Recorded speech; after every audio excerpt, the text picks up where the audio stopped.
Napapagod na ako eh. Move closer, move closer.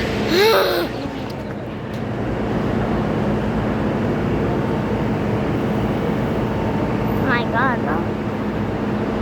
Fuck. Sarap ka naman, Kilian. Parang nga mapicture lang ko eh. May nasa loob na tao.